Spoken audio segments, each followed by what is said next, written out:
this candidate forum. What guides every Rotarian around the world is what we call the four-way test. Is it the truth? Is it fair to all concerned? Will it build goodwill and better friendships? Will it be beneficial to all concerned? These guiding principles help us decide our actions and speech. And so, with this forum, the mission or intent is to inform the residents of Hollis, Brookline, and surrounding areas about who our local candidates are and what drives them as individuals, so we can make more informed decisions when we vote. We ask the candidates to speak about themselves only and not about their opponents. The questions will be geared toward understanding the individual candidate, their passions, and the issues that compel them to seek the office. Each candidate will have a 90-second opening statement and a 90-second closing statement. There will be questions asked of each candidate, and they will have 60 seconds to answer. We ask that they only speak about their stance and platform and not criticize the opposing candidate. This is not a debate, it's an informational forum. If you speak about another candidate's opposing position, they will not have the chance to respond, and that will not be fair. Number one rule for us. So please keep your own thoughts, accomplishments, skills, positions, and preferences that will help us appreciate who you are and how you might vote on issues that would come when serving our community. I would like to recognize all the candidates for seeking office. It takes a lot of strength and energy to follow your convictions, and I salute you for choosing to take time away from yourself and family to serve our community. Thank you. We will ask each of you in random order the same questions and give you 60 seconds to answer them. We'll alert you at 30 seconds, 15 seconds, and when your time is up. There will be a sign. If you put all the mode in gallery, you'd be able to see Jolene. Jolene, if you put up the sign, the 30 second or something, she will put the sign up so you can see and engage your time. Please respect the time limits. The questions were selected by a committee comprised of Rotarians and taken from a list of questions that were sent to us by residents. Now, this is one of 4 meetings that we are holding. The first one was on October 5th for District 26. This is for District 27 and District 40. Tomorrow, October 15th at 7 p.m. will be District 5 Executive Council and District 12 State Senate. And then Monday, October 19th, will be the county level candidates. We look forward to hearing all about you. So let's begin. We'll start with Kat McGee. If you give us 90 seconds and tell us about yourself and how you might connect with our voters. Yes, thank you, Eitan, and thank you to the Rotary for this opportunity. My name is Kat McGee, and I'm a software program manager by trade, and I'm serving on the House Science, Technology, and Energy Committee. We lived in Hollis. We've lived here since 2005, and I've been volunteering in the community since 2007. I was a 5-year member of the Old Home Day Committee, and I chaired it for 2. I'm a member of the Hollis Women's Club, where I serve as outside workers chair for the Apple and Strawberry Festivals in the past 6 years. And I'm going on 5 years as an alternate member of the Zoning Board of Adjustments. Service in a small town is really the hallmark of New Hampshire's citizen-led form of government. And I'm proud to be a team player or to lead, depending on the community's needs. The Board of Selectmen chose me to chair the Hollis Task Force when the Kinder Morgan Ned pipeline threatened to carve Hollis in 2 for a high-speed gas transmission line. Once the route had been changed, the town appointed me to the Nashua Regional Planning Commission's Energy Facility Advisory Committee to look at the impacts of the new route. And I asked if I could focus on the need, because I thought that that was the operative focus or question that we should be understanding. Ultimately, the project failed because they couldn't sell the gas. And we have smarter ways really to meet our needs, and none of us are looking for new stranded costs from large infrastructure projects to increase our electric bills. So I hope to earn your vote again on November 3rd so that I can return to do the important work that I'm engaged in ever since that time. Thank you. Thank you, Kat. And I I didn't mention that Kat is in District 27. And now from District 40, Ben Ming, you have 90 seconds, opening remarks. All right. Thank you, Etan, for moderating, and thank you to the Rotary Club for hosting this candidate forum.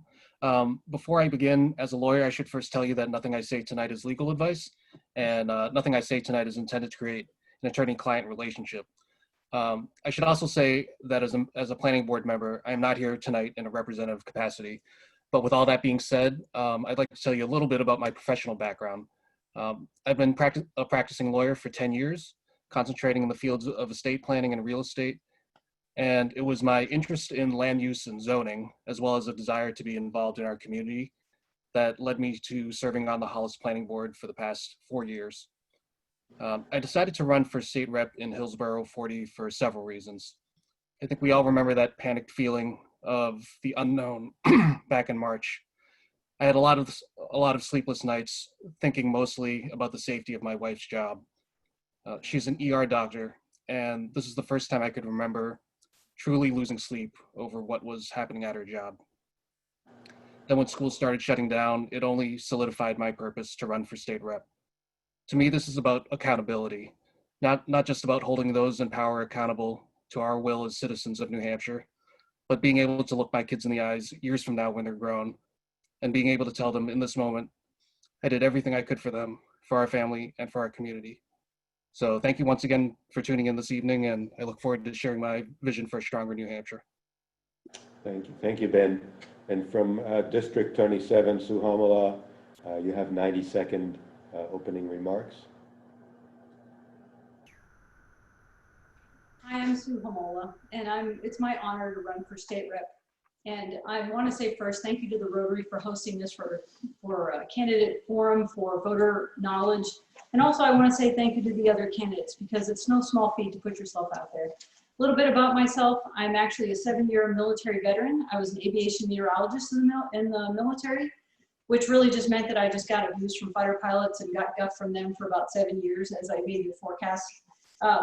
One of the things also is I'm also a military spouse, because when I decided to get out of the military and raise our family, my husband stayed in, and we traveled across the states. One of the things that I do right now in my current job is I'm a hazard mitigation planner. And what I do is I actually help towns and communities write hazard mitigation plans and identify natural disasters so that they can mitigate the dangers of those, and that they can also build resiliency in their communities. I do this because I actually have a real love for helping people build resiliency in their communities and in their lives. It's something that I did as a military spouse, as I had to mentor other military spouses, especially times when deployment hits, and quite frankly, our resources are kind of scarce when you're scattered all over without your family anywhere near you. One of the reasons that that we came here to New England is because I'm actually originally from Massachusetts. We spent our entire adult lives moving back and forth across the country. But when it came time to leave the military, and for the first time in my adult life since post-college, to get to choose where I wanted to live, I picked New Hampshire. I picked New Hampshire because I love New England. I wanted to come back to New England. But going back to Massachusetts just wasn't an option because of their tax system and their overbearing government. It just wasn't. As an adult, I lived there as a child, but as an adult, I came to realize that that was not the way that I wanted to live. One of the things that was really important when we got here to town. One of the things that is it time? Yes. Oh, I'm sorry. No worries. Sometimes the sound system, when others, so understandable. We'll try to do a little better on that. From District 27, Tom Harris, you have the floor, 90 seconds.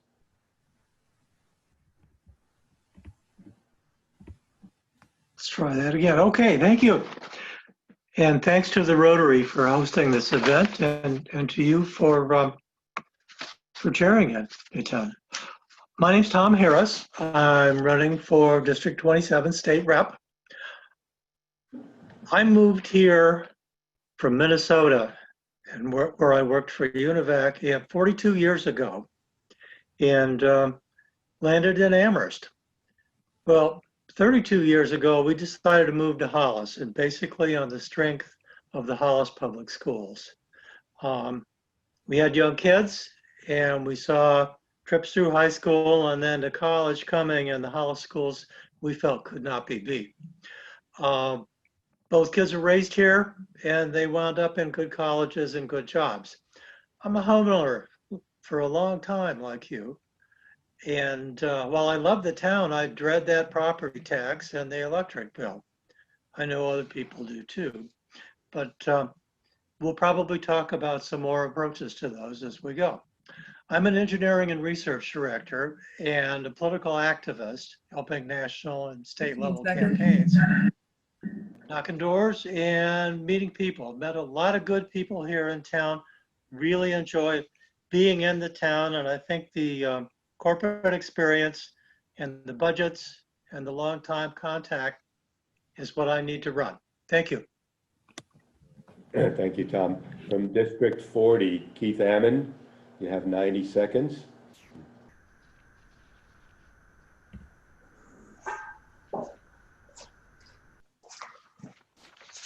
Good evening. My name is Keith Ammon. I live in New Boston, and I'd like to introduce myself to the Rotary Club and the participants on tonight's call. Thank you for hosting, as other participants have expressed. We appreciate this opportunity to reach out to voters and explain our positions on things. My wife Susan and I moved to New Boston in 2009. We had heard about New Hampshire through the Free State Project, which is an advertisement for New Hampshire being a place where people care about freedom. We spent 5 years learning about it. And in 2009, we decided to make the move. And New Hampshire is the live free or die state in the union. And I think that's something that needs to be preserved. We had some questions about what is your understanding of the job that you seek. Really, being a state rep is to be an interlocutor between the state and the citizenry, to be that go-between and represent the citizens that, you know, your constituency and the state government and even the federal government. So that's one of the reasons I think it's important to preserve that relationship between government and its citizens. I'm a software developer by trade. I've written a lot of code in my life. I have the physique to prove it. So thank you for letting me introduce myself, and I'm getting the time. Pleasure. Thank you. Thank you for noticing.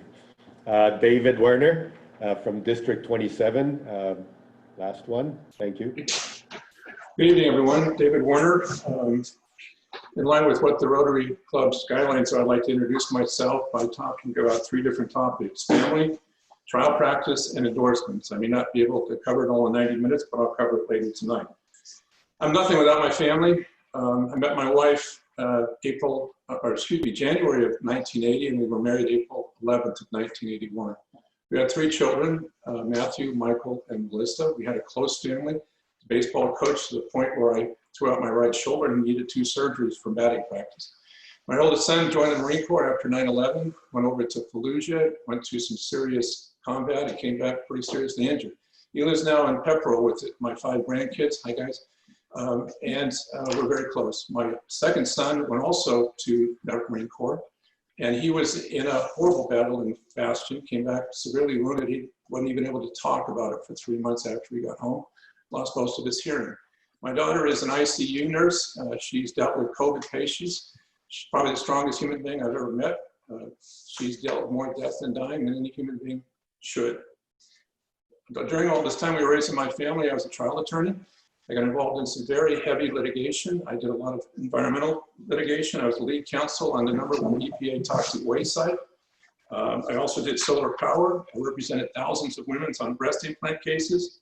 I dealt with a lot of cases on child abuse. I also dealt with issues of the gay community, where I represented the estate of Rock Hudson in the case of Christensen versus Hudson. I'll talk about endorsements a little bit later. I'll give you a hint, Governor Sununu. Thank you. Thank you. Thank you, David. We'll start questions, and I'll start with Ben Ming from District 40.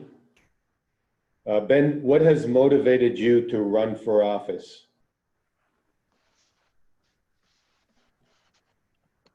Oh, sorry about that. Well, I touched upon that in my intro. It's without a doubt family. I think first of all the uncertainty that came with my wife's job in March, it was very distressing, and that's without a moment that made me want to run for office. Secondly, my kids. You know, they motivate me every day because it's their future at stake right now. The decisions that are made at the State House the next 2 years are going to affect their lives right now. So, of course, I'm running to make our community better and stronger, but my family is what gets me out of the bed every morning. All right. Thank you, Ben. Tom, from District 27, I will ask the same question. What has motivated you to run for office?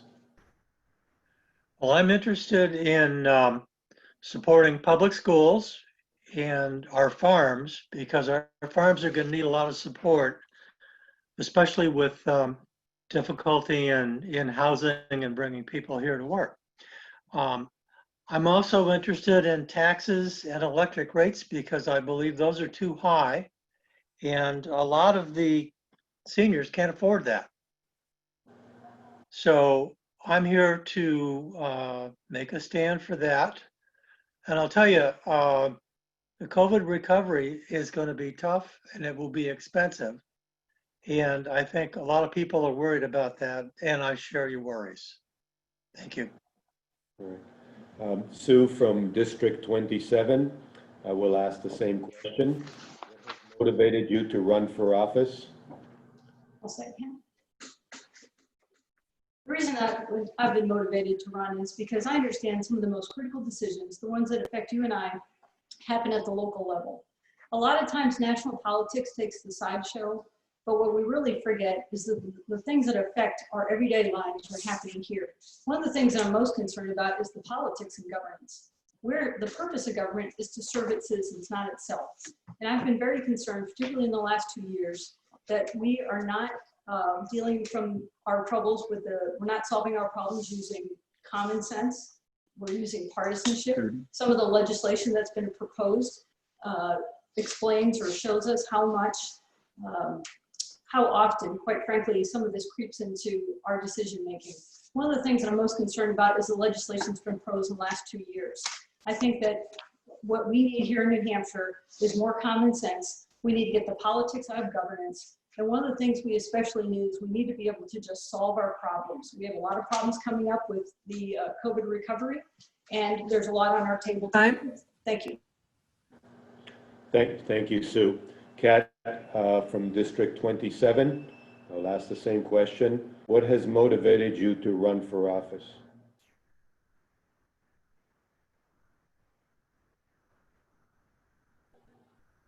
Kat, you're on mute. Yeah, I started to pay attention to state level politics, and that's when I first got interested. I wanted to be the change I was seeking, similar to what Ben was saying, when I started to realize that the state it's a wonderful state. We have a great community. I think our local leaders do a really good job running our town, and I wasn't seeing the same kind of responsibility at the state level. So I was really interested in that aspect. And then after I got involved with the energy stuff and the Ned pipeline, I realized that that was really the lane that I wanted to serve in, because it's complicated and you need to be able to speak to people plainly and clearly, and we're not good these days at talking plainly about complex issues, and the issues are getting more complex. So to Tom's point, to bring costs down and to make sure that we make good decisions for the future, those are my motivations, and they do motivate me every day, even though I don't have kids at home anymore. Thank you, Kat. David, I'll ask the same question. District 27, David, what has motivated you to run for office? Thank you for the question. I don't want to violate any of your rules, but my family and I came here in 2017 from California. When my boys got back from overseas duty, their heads exploded. The ruling party out there took away our gun rights. They taxed us to death. They regulated everything in sight. They created hundreds of thousands of homeless people. But we just had to get out of there, and we came here to get our freedoms back, and we enjoyed them for like a year. But then we started to see the same regulations that destroyed California showing up in Concord. My kids fought for me. When their heads exploded here, I said, no, we're not leaving. We left California. We found a wonderful place to live. We got our freedoms back. I'm gonna now fight for you. That's why I'm running. Thank you. Thank you, David. Keith from District 40. I'll repeat the question. What has motivated you to run for office? Thank you. What's motivated me to run? Some people like sports. They like baseball and they like football. And I've always liked to watch C-SPAN. So I've always been a sort of a government junkie since as far back as I can remember. I want to use my abilities to help preserve the great place that New Hampshire is, all the freedoms that we enjoy. We see that being eroded in other places. And so trying to have a good concept of what the purpose of government is and what constitutes a right as opposed to privileges and other things that aren't rights, and try to steer the ship of state in a direction that preserves all the things that go back to the founding of this country and that are still here in New Hampshire. So it's conservation of the great things about what makes New Hampshire great. I'm doing it for my family and for other people's families. So it's something that we need to preserve. Thank you, Keith. Sue, we'll ask for the next question. This is District 27. What is your understanding of the responsibilities of the state rep?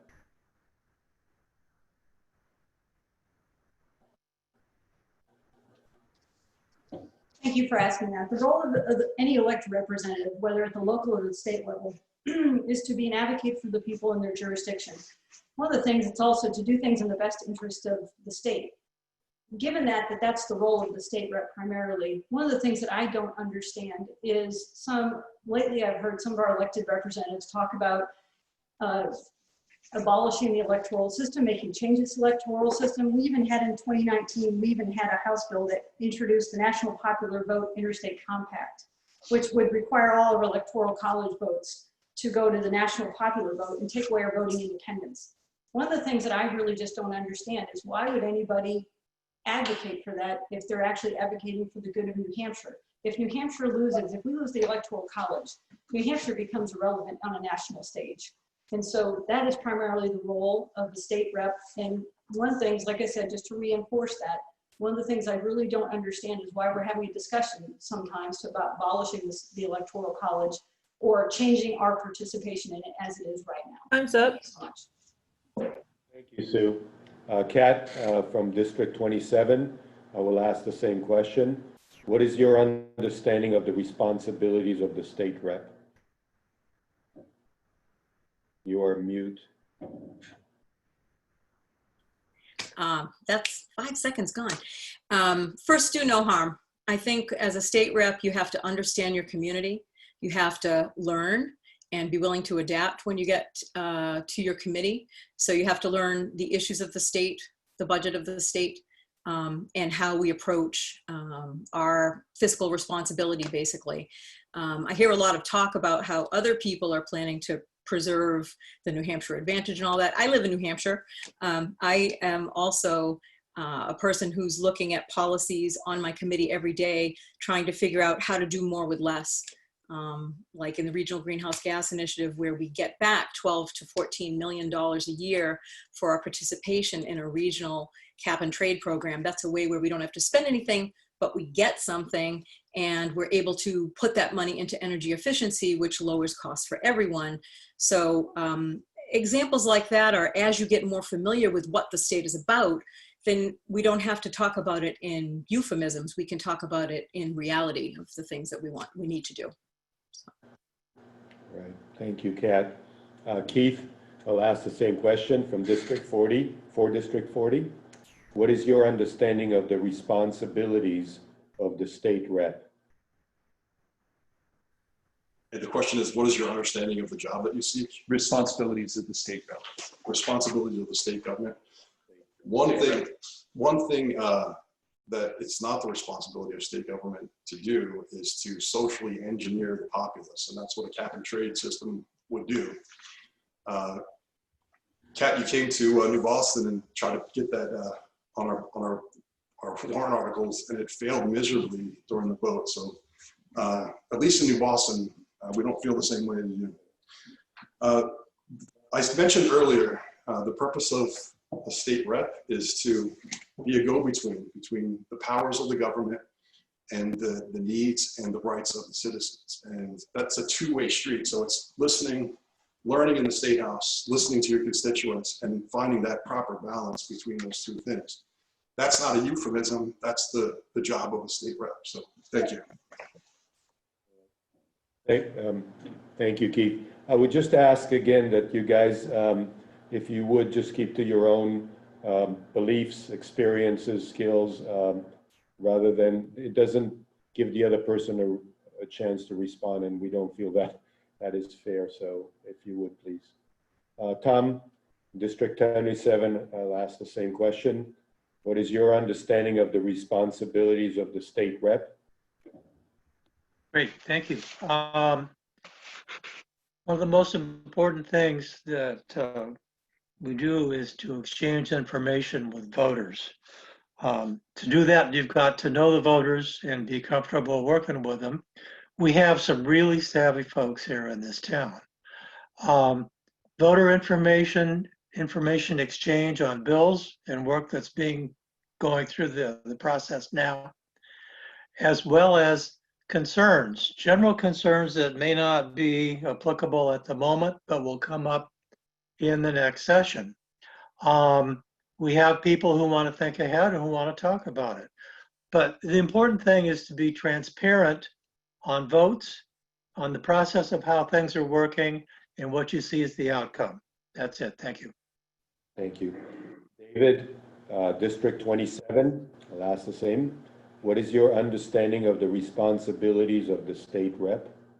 And, you know, the provisions in the state constitution explain the answer to the question found in Article 9224. The founding folks of this state set up a system where there'd be 400 representatives divided equally amongst an apportionment basis.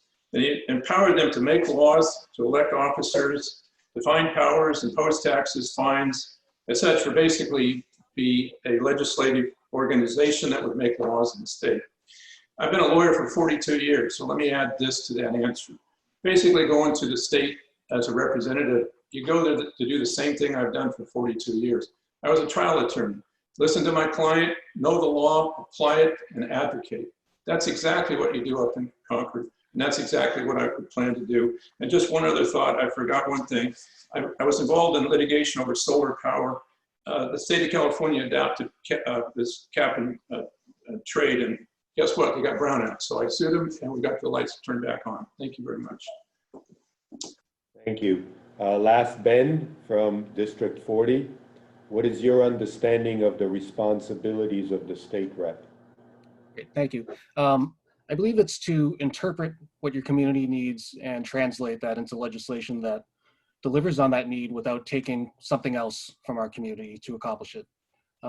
If I have the privilege of representing the towns of Hillsborough 40, I have to assume there will be a lot to learn about the process, things that the general public doesn't necessarily have access to. And that's why I think it's important to be able to translate a concern like high property taxes and realize that the solution might be fixing educational funding, which our property taxes pay for. Or it might be municipal aid from the state, which you can draw a more distinct line between the problem and the solution. So that's just, the summary is that there may be more than one answer, and it's up to us to make the call on what will be the most effective and sustainable solution. Thank you, Ben. We'll start with District 40, Keith, on the next question. Keith, what, if any, personal beliefs or philosophy would govern how you would carry out the responsibilities of this office? So this is a great question, because beliefs should guide us when we go to Concord. We should stand for something. And, you know, the typical politicians, they're blown around by the wind. Whatever's popular, They sort of let principles go by the wayside. So some of the principles or beliefs, you could use either word for that. I believe in natural rights. I believe in the concept of individual liberty. I believe in the concept of negative versus positive rights. Negative rights being what are enshrined, for the most part, in the Bill of Rights of the Constitution. Those are rights that come from within you and don't require someone else to provide them for you. Things like free speech and the right to religion, freedom of press. Those are things that come from within you. That's what government should protect. There is a saying that is attributed to George Washington. It is that government is like fire. It's a dangerous servant and a fearful master. And the analogy is fire in the fireplace is useful, it heats your home. Fire in the oven is useful. But fire in the drapes and in the closet is not so useful. And that's, government is something to be Time's up, please. used, but also careful with, just like fire. So that's a belief that motivates me. Thank you. I appreciate that. From District 27, Tom, what if any personal beliefs or philosophy would govern how you would carry out the responsibilities of this office? I'll go through just a small number very quickly. I believe in fundamental fairness. Everybody should get a good shake and a fair chance to pursue their desires and grow their state of life and take that to their kids as well. I believe in science. I've worked with science since I worked on the first multiprocessor operating system and learned a lot at that point. I believe in spending money wisely and frugally and making sure that we can cover the bills that we're going to run up if there are any. I'm sure there always is with the legislature, but those are the main things. And 15 seconds left. Okay, the last one I got from an old Navy vet that I called Dad, watch out for the other guy. Very Not good. from Thank a you. danger, but take care of him. Understood. Thank you. Thank you. Thank you, Tom. David, District 27, I'll repeat the question. What, if any, personal beliefs or philosophy would govern how you would carry out the responsibilities of this office? Thank you again. Pretty short time to answer that question, but I think that the easiest way to do it is just to look to the Declaration of Independence. We hold these truths to be self-evident, that all men are created equal and endowed by their Creator with certain inalienable rights, that amongst these are the rights to life, liberty, and the pursuit of happiness. I am a believer in our Constitution. I'm a believer in the rule of law. I think it's the greatest institution that's ever been instituted by mankind to preserve and protect the freedoms, the dignity, and the honor of the human race. I run because I'm, quite frankly, concerned that there are those in our community, and certainly the people that you knew in California, that want to change all that. I'm not a socialist. I don't believe in that, and I want to stop it. I hope you'll join me in doing that. Thank you. Thank you, David. Sue from District 27, I will ask the same question. What, if any, personal beliefs or philosophy would govern how you would carry out the responsibilities of this office? Thank you also for the question.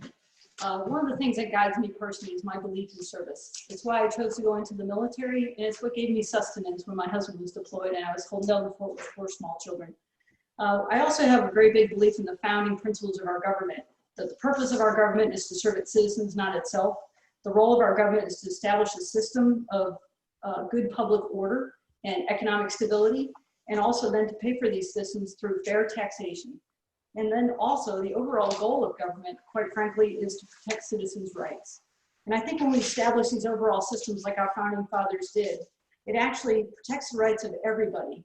And one of the beliefs also as well is that our state and our country were founded upon these heartfelt beliefs, and the closer we stick to them is the better that we're able to govern ourselves, because the whole goal of this great democratic experiment is to be able to govern ourselves. Thank you so much. Thank you, Sue. From District 40, Ben, I will ask the question again. What, if any, personal beliefs or philosophy would govern how you would carry out the responsibilities of this office? Yes, thank you. As much as we would like to separate national politics from local politics, it's clear that when it comes to personal beliefs, many of us identify with national figures, which makes sense. They represent the most public, distilled, and idealized version of ourselves, whatever that may be.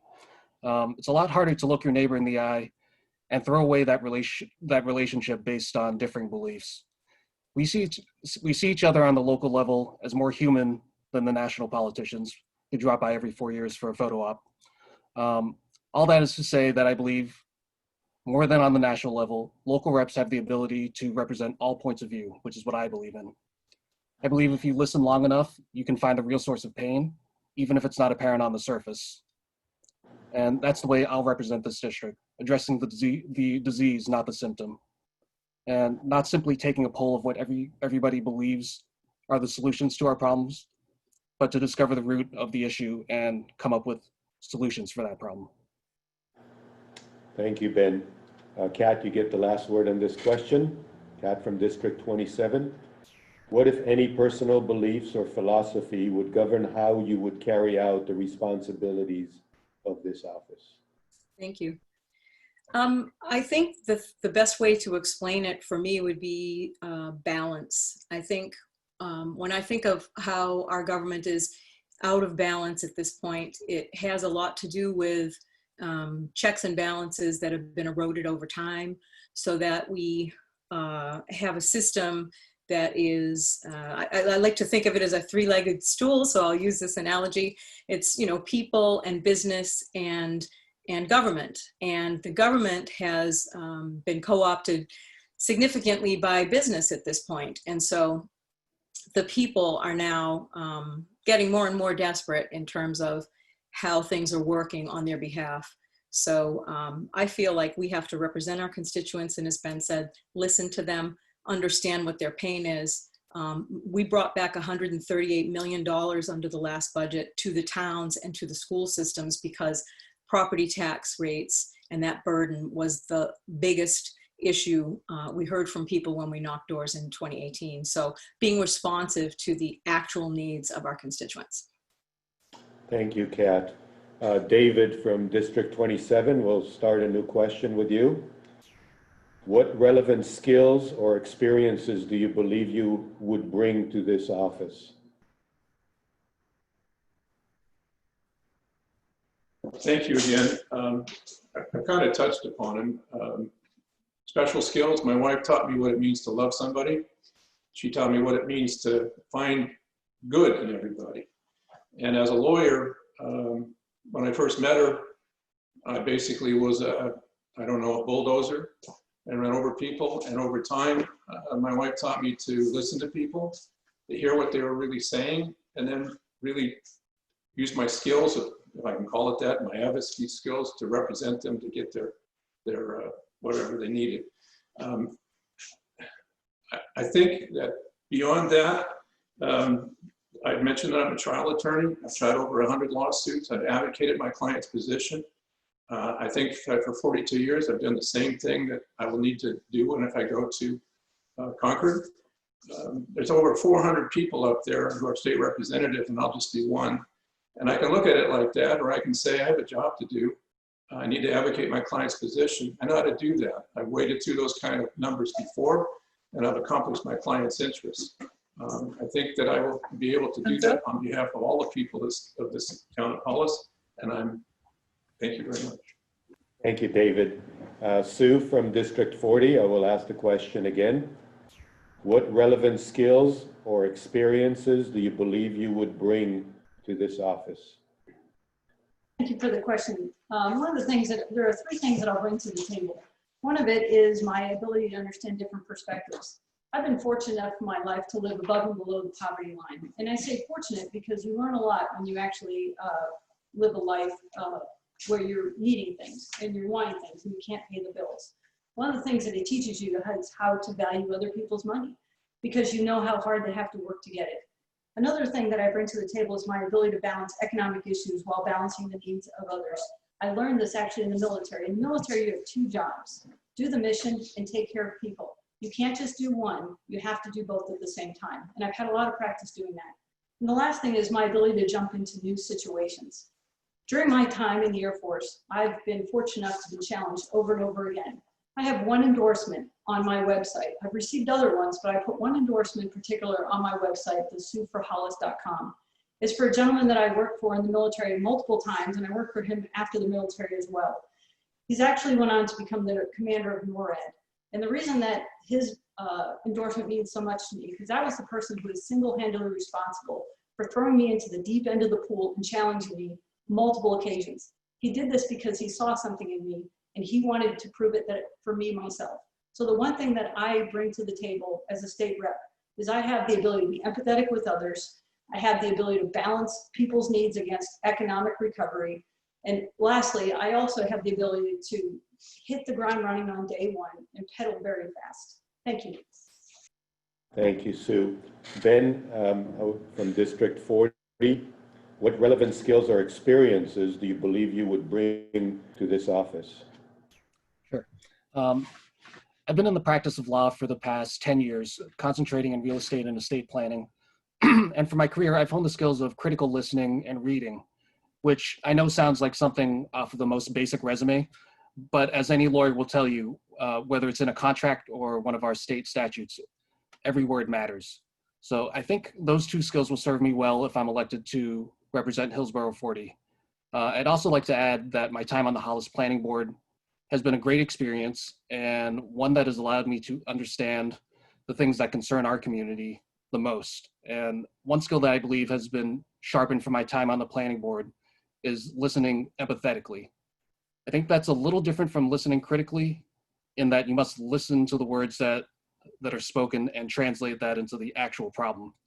As an example, a person might say, let's allow elderly housing wherever it can be placed, when the problem is in fact that they can no longer afford the house they've lived in for 3 decades. They want to stay, but they can't. And that's a type of listening that is difficult to do, but I believe is a necessity if the legislation I hope to be a part of actually fixes the problem and is not simply a Band-Aid. Thank you. Thank you, Ben. Kat from District 27, what relevant skills or experiences do you believe you would bring to this office? I have a lot of skills for bringing people together and aligning folks who have different perspectives in my work as a program manager. But since I've been in Concord, I actually was given a bill by my chair at the end of the first year, a statewide online energy data platform. And this project required bringing together the utilities, clean energy stakeholders, the consumer advocate, and I'm still working in the Public Utilities Commission with all of these stakeholders. And I have a list of testimonials on my website, katmcgee.com, of folks who've been working with me about how my leadership has actually helped us get somewhere on this, so that we actually will have something to be able to look at our distributed energy sources and our traditional energy sources in one place. So, you know, I think the skills that are required are that you are, you take initiative and you listen and you are interested in and do the work. Thanks.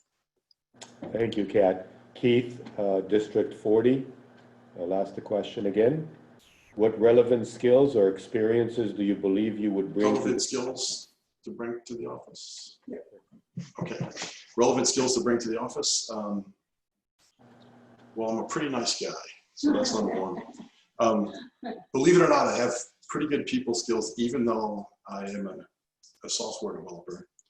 I'll tell you, writing code and disciplining your mind against the computer is, you develop a lot of skills, mainly on logic, reasoning, but also on unintended consequences. Because as anybody that uses a computer, you know there's bugs in the computer program. Those are unintended consequences. And in law, and the legal framework is very similar to computer code. It's some kind of code, you know, that we have to live by.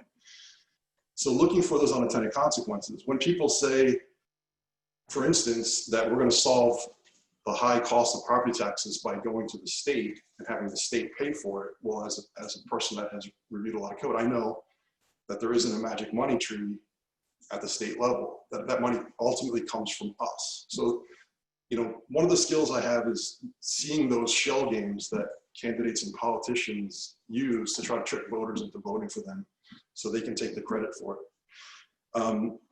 I'm also very technology focused. So I'm always looking at the cutting edge of technology, and I try to introduce that over the years, over the 2 terms I've served in the State House, into legislation. I served on the Municipal County and Government Committee. So I got to see counties and municipalities, how they're run, the different issues that are involved with that. And I served on the same committee that Kat is now, or was now on, Science, Technology, and Energy. And so I got to see how people are coming to the state begging for subsidies for green energy. Green energy is great. It's the unintended consequences of the subsidies that we have to pay attention to. And so, yeah, those are some of the skills that I bring. Thank you. Thank you, Keith. Tom, you get the last one on this question from District 27. What relevant Okay. skill? Oh, go ahead, please. All right. Okay, I'm sorry. Yeah, I've had a lot of experience with creating collaborations between competitors. We had very close ties between DEC and IBM in a number of areas where we were able to identify common interests that were not going to be in compete trouble, but would help both companies. And we proceeded on that. That became a technology called contextual inquiry that's used pretty widely. I have built, I've had a lot of experience with technology contracts, with who gets the rights, what's happened, how does the flow of intellectual property and content go. And in these areas, there were fairly complicated utterances, but the effect was to create mutual value. So that's the sort of thing I've had a lot of work at. Thank you. Okay, thank you. Kat, we'll start with you on the next question from District 27. A bit of a nuanced question, but what do you think are some of the issues that the person elected to the office you seek is likely to face? Yeah, I actually think we would probably understand what they are right now. The state is starting to see an increase, or they're calling it a spike, in cases again on the COVID virus, and with the opening of schools and the opening up again of restaurants and businesses. So we're going to have to keep a close eye on the health impacts, but the real concern is for the economic impacts. And we do have already some estimates in, and we had a conversation recently with the chair of the 3 finance committees. She's been on the committees for 26 years, very knowledgeable woman, did all the negotiations in the last budget. And she was basically telling us that the COVID budget is going to be a hard budget next spring. So by July, we're going to be seeing the effects of the downturn in the economy, and it's mostly going to affect the general fund and the education trust fund, which are about 40% of the budget. So without some federal stimulus, we're going to be having a hard time making hard choices. So I think the budget and the health crisis are the 2 main things that are facing us right now. Thank you. David from District 27, I'll ask the same question. What do you think are some of the issues that the person elected to the office you seek is likely to face? Well, I think that the issues are pretty clear. Our economy's been shut down, and I think a day or 2 ago, the WHO announced that the shutdown is now more lethal to our world than the actual coronavirus. They're predicting 150 million people starving to death very shortly, and they're asking us to open up. So we need to get the economy going again. We obviously have to do it in a fashion that deals with the coronavirus, but we got to stop being afraid of the thing and start attacking it like good Americans have attacked every problem we ever had. And I think the real issues are going to be, what approach do we take? The Democrats want to impose income taxes. They want to impose property taxes. They want to regulate from Concord and take away local control. Those are the issues. Who's going to be in control? How are we going to pay for these things? I'm against income taxes. I'm against sales taxes. I believe that the real answer to this is to get the economy going again. I was a small businessman for 42 years, And if anybody told me that I had to shut down for 6 months, I would be going crazy. And I assume everybody else is going crazy. We need to roll up our sleeves, Time's get up. to work, and get the economy going again. Thank you. Thank you, David. Keith, from District 40, I will ask the same question. What do you think are some of the issues that the person elected to the office you seek is likely to face? Yes, I'll second some of the things that previous speakers have said. The big elephant in the room is the shutdown over the coronavirus. You know, a month into the shutdown this year, really nobody knew what was going on until some data came in. And, you know, now we have a pretty good idea that younger people and healthy people aren't so susceptible. It's the older population and the populations with comorbidities that we need to protect. So now it's a little more clear how we should proceed. And the answer is not shutting down the entire economy. And we can see we're going to pay for that next year with the state budget. 21 will be a budget year. And the easy path to solving that is going to be implementing new taxes that will never go away, such as the sales tax, capital gains taxes, you know, an income tax. We could see that the Democrats already tried to put through an income tax. And once, you know, we know that it's a camel's nose under the tent. Once it gets established, we find more and more reasons to have it. It gets bigger and bigger. And so we're taxed just like every other state. So the budget will be the big Time, one please. in solving it. There's 115 million or so in the rainy day fund, and now's the time to use some of that money. That's the reason we have a rainy day fund. Time. Another issue will be Time. state pensions, but I think I'm running out of time. Thank you for keeping to the time. Ben, from District 40, what do you think are some of the issues that the person elected to the office you seek is likely to face? Yeah, obviously, COVID is an obvious one with no clear end in sight and a state budget that is sure to be tight due to current relief efforts. So I'll discuss the issues that would be here even without a pandemic. Healthcare has to be near the top given the uncertainty of the Affordable Care Act on the national level. I would also put property taxes near the top of that list.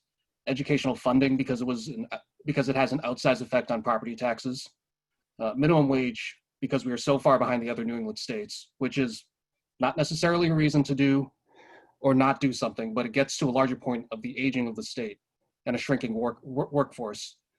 Not only are we not providing an attractive income for our workforce, we don't have the housing for them either. Workforce housing is a big enough problem that the state has incentivized builders and will penalize communities for not providing their fair share of workforce housing. And I must stress this is not low income housing we're talking about. These are teachers, firefighters, police officers, institutional pillars of our community that can't afford to live in the very towns where they work. Add a lack of paid family and medical leave, and it makes sense, and it makes the state a less attractive place to raise a family. So, Thank you. thank you. District 27, I'll ask the same question. What do you think are some of the issues that the person elected to the office you seek is likely to face? Well, clearly, one of the biggest things that we're going to face is a budget shortfall. And one of the things that I've heard proposed by some of the my other candidates has been to address it using, or at least considering, an income tax. I just want to be clear about one thing. When times where our citizens are already hurting, their businesses have been shut down, their incomes have shrunk, the one thing that is not fair is that we actually go back to them with our open hand and say, please give us more money so that we don't need to change our lifestyle. That's going to be the number one thing. The second thing that I think we're gonna have to face as well is that opioids continue to be an issue in our state. And some of the fallout over the last few months, there's been a 30% in opioid overdose deaths from this time last year. One of the things that to keep in mind is that since May, we've actually had more people die of opioid overdose deaths than of COVID-related deaths in the age group 0 to 79. That's actually a very significant number.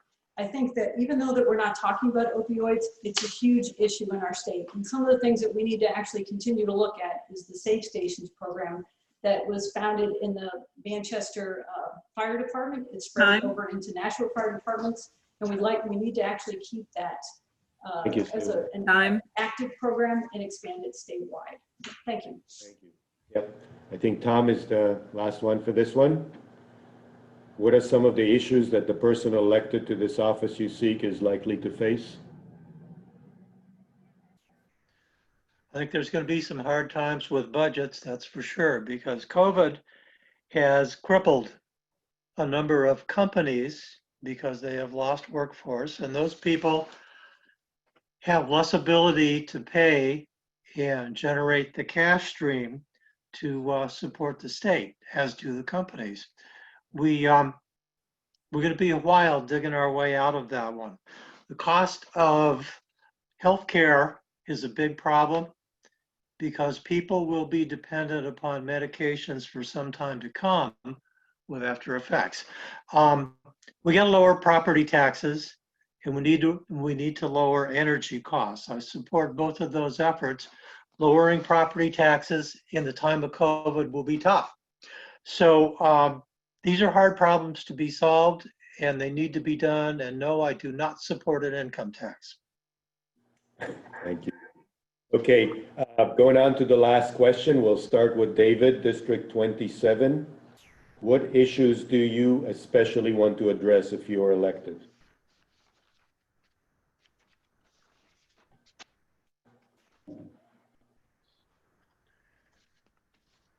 What issues do I wish to address? I've kind of touched on all of them tonight. I came here from California. I lost my freedoms there. Everything in my makeup says I simply want to keep what this town is all about. It's a beautiful place. The folks here are awesome. They have traditions that I have been exposed to, traditions of freedom, of constitutional law, of order and progress. I simply want to say no to the folks that want to destroy all that Hollis is. And maybe because I came from California, I see a bad moon horizon over here that nobody else sees, but I will fight under the banner that says live free or die. What a beautiful, beautiful motto. And that is the issue that I will go. Everything about me will be to preserve that and not let this state go the way of California. Thank you. Thank you.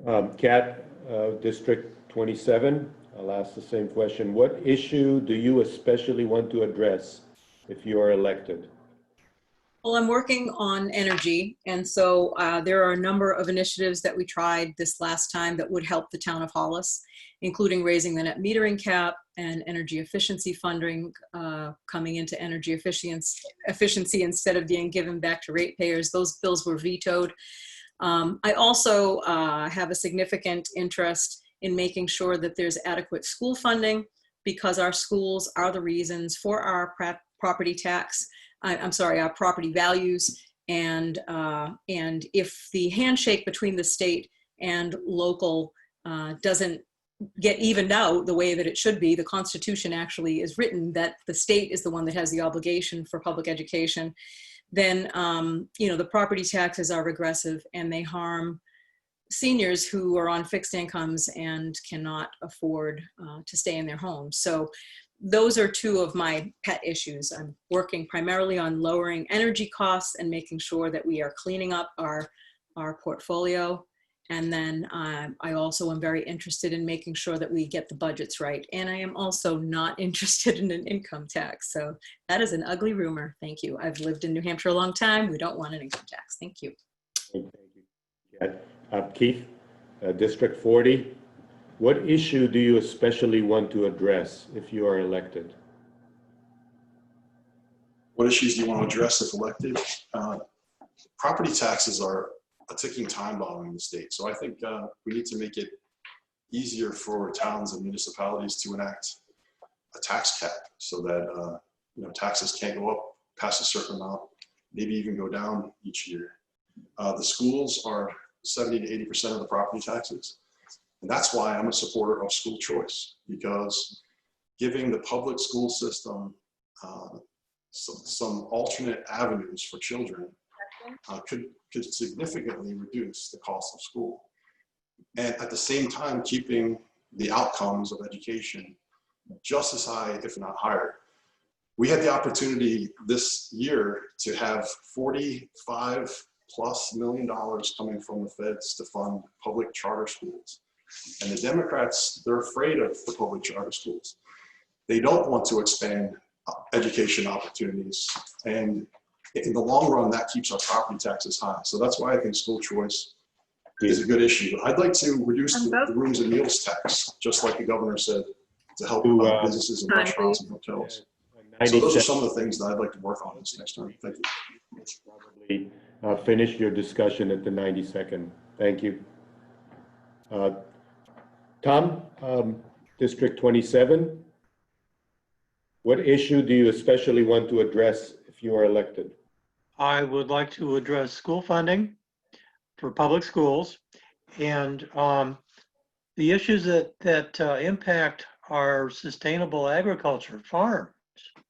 Because our farms, I've talked with a lot of farmers, they're in trouble. And I think that's an area the legislature needs to get into and find out what's going on and get some fixes. Thank you, Tom. I think, Sue, you get the last word here. What issue do you especially want to address if you are elected? One of the issues that I'd actually like to address, if elected, is keeping our state business going. Businesses are going to be the engine that pulls us out of this COVID issue.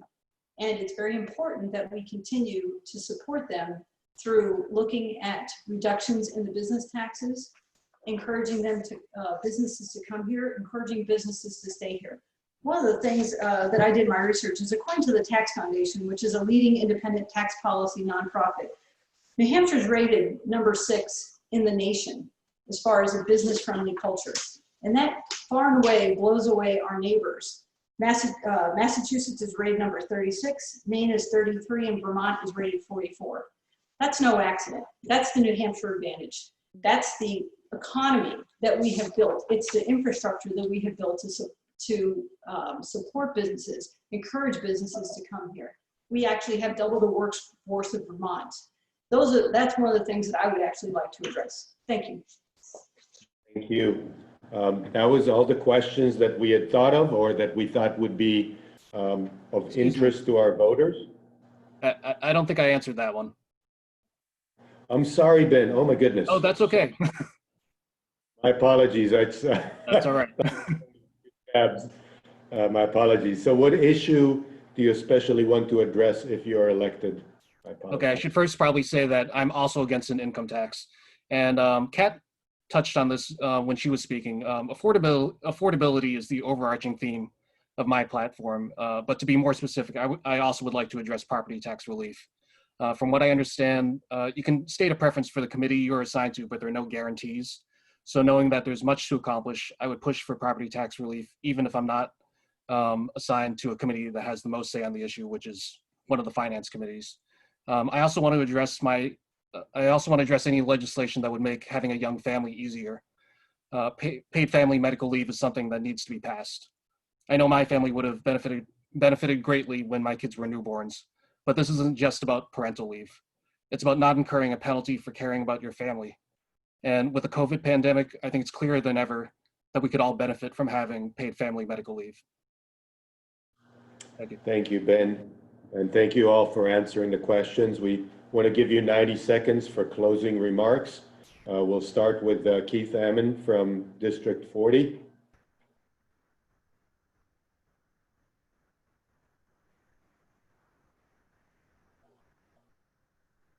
Thank you. I'd like to go back a minute here. The governor vetoed paid family leave because it implemented an income tax. In his words, Kat, you voted for it. Ben, you just said you were against an income tax. Now you say you want a paid family leave. Excuse me. It has to be voluntary, Ben. That. That's the governor's plan, voluntary paid family leave program. I thought we weren't Partnership with Vermont. So I'd like to talk about that. Closing statements. Please, I ask for your vote respectfully on November the 3rd. I'd like to go back for a third term. I do my best to represent constituents, but also not get caught up in the political hysterias of the day and keep my head on straight when I'm up in Concord. I appreciate constituent services. And I'm always willing to be the conduit between the state government, the towns, and the citizens in the towns. And that would be my responsibility. So thank you. Ask for your vote. Thank you, Keith. Tom, District 27, closing remarks. Sure, thank you. And thanks again for hosting this. I will go to Concord to represent working folks worried about schools and the future of their kids, and people that are worried that if the schools lose their impact, that others will leave the town they live in, the tax base will go down and their taxes will go up. There is a relationship in there, and I think that's a systems problem, but it's one that we all can relate to pretty quickly. With 32 years in Hollis, I've met a lot of good people. I've found people who have got really good ideas. I look to learning more from them, and I seek the chance to serve all the people of this town, both parties, for an even better New Hampshire. And the last thing is a PS and an aside. A lot of you saw me walking the dogs. Thanks for petting the dogs. That's it. Thank you. Thank you very much. Tom Harris, District 27. David Werner, District 27.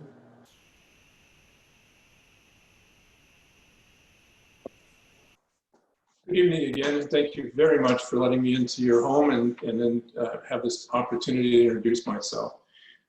In my opening statement, I mentioned that I had been endorsed, and I'd like to finish that thought. I met with Governor Sununu, and we had a very long conversation, and to my surprise, and it's great privilege, he announced that he would endorse me for this office, and he specifically said, Dave, we need you in Concord. I've also been endorsed by my very good friends, two of the best people I've ever met, Julie and Mark Ledoux, Mark being the chairman of the select board. I've also become good friends with a man that I admire tremendously, Jim Belanger, and he is supporting me. I'm also being supported by another great friend, Jim Allen, and his wife, Ann. I think the reason they're supporting me is that they know what the Democratic Party has in store for New Hampshire. The people that you've seen tonight are very nice people, but they didn't address any of the plans that they have for this state. 12 times they tried to pass an income tax. Tonight they tell you with a smile that they're against the income tax. The governor vetoed it. He said, Dave, we need somebody up there that will stand by you. You value your guns, so do I. The Democratic Party wants to impose the same regulations that I suffered in California. They'll tell you they're in favor of guns, but then when the party platform gets presented, they want to restrict them. They want red flag laws. They want to have waiting periods. They also, for some reason, are fixated on what the Californians did of bringing illegal aliens in. One of their members passed a bill for driver's license for illegal aliens. Time's up. In any event, time's up. I'm running. I enjoy this opportunity. I hope you'll vote for me November 3rd. Thank you. Thank you, David. For District 40, Ben Ming. Thank you, Etan. And I first want to apologize for interjecting during Mr. Ammon's speech. Thank you to everyone involved in making this happen tonight. You've already heard me talk about my professional experience as a lawyer, my community experience as a planning board member, and my inspiration as a husband and father. So I'd like to address any undecided voters tonight by acknowledging that this is a fractured time in US politics. But my appeal to anyone who may question voting for me based solely on political party is that I want nothing more than to fix the problems that we all face here in New Hampshire. The cost of living has been going in the wrong direction for Granite Staters, and it can be fixed with an attention to solutions that go beyond single issues.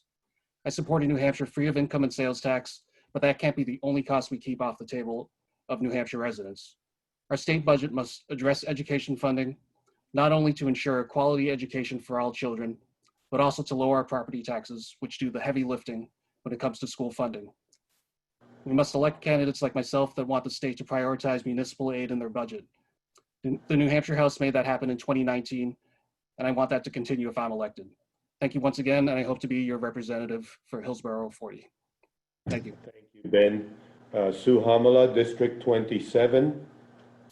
You have the floor. Hi. I'm running for state rep because I love Hollis and I value all of us as neighbors and as friends. And I really appreciate all the candidates here tonight. I also think we deserve good governance. And I think that we deserve to spend our tax dollars wisely and transparently. And one of the things also is we deserve accountability. We have a great resource here in New Hampshire for elected representative accountability. It's called the New Hampshire Liberty Alliance, and it's a guardian of legislative action. It's a nonpartisan group that actually rates the votes of each of our elected officials.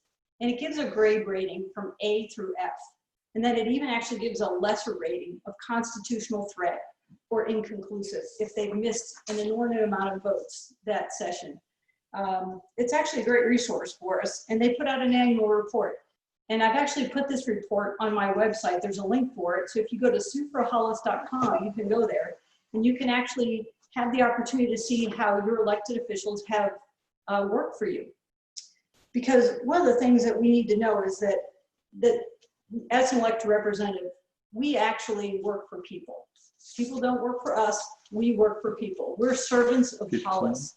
And I would be honored to give my talents and to use my time to serve the citizens of Hollis. Thank you so much. Thank you, Sue Havala. Kat McGee, District 27, you have the floor. Yes, thank you, Eitan, and thanks again for this. I wasn't going to wrap up with this, but because of all that's been said, I think I have to talk slightly about the budget again. And someone very wise that I know that served on the other side of the aisle said to me that the difference between Republicans and Democrats is that Republicans are always looking to cut taxes and Democrats are always looking for how to pay for things. And I think that's an accurate interpretation of our perspectives. I don't think, I feel funny being told what I think and how I view my home and my state. I've been here a long time. I've been putting into my community for a long time.